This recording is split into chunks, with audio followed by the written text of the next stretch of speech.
Sunil Kumar CID చీఫ్గా ఉన్న సందర్భాల్లో చాలామంది వ్యక్తుల్ని బెదిరించారని చెప్పి, చాలామందిని పోలీస్ స్టేషన్లకి అంటే సిఐడి ఆఫీస్కి పిలిపించి కొట్టారని చెప్పి, చాలామందిని సిఐడి కేసులు చెప్పి బెదిరించి చాలా పనులు వాళ్ళతో రిజైన్లు చేయించడం, కంపెనీలు ట్రాన్స్ఫర్లు చేయించేయటం, ఇలాంటి పనులన్నీ చేశారని. ఏది ఆధారాలు ఉంటే చూపించమనండి. ఇప్పుడు ఎలిగేషన్ ఏముంది, ఎవరైనా చేయొచ్చు, ఏమైనా చేయొచ్చు.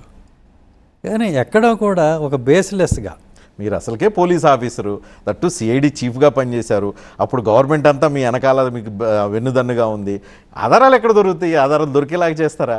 అరే ఆధారాలు లేవంటారు, చేసామంటారు. అట్లయితే ఉంది, నేను కూడా మీ మీద 100 మాట్లాడచ్చు, ఎవరి మీదన్నా 100 మాట్లాడచ్చు. సో మాట్లాడినంత మాత్రాన్ని అవి నిజం కావు కదా.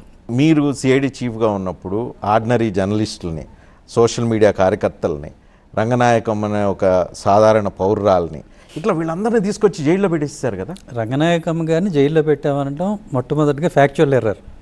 ఆవిడ జైల్లో పెట్టలేదు, అదుపులోకి తీసుకున్నారు. లేదు, అదుపులో కూడా తీసుకోలేదు. 41A CRPC నోటీస్ అంటే మీరు ఒక మ్యాటర్ పోస్ట్ చేశారు, చేసినప్పుడు దానికి మీకు ఆధారాలు ఏమైనా ఉన్నాయా, మీరు ఎట్లా చేశారని అడిగి పంపించారు, అంతే.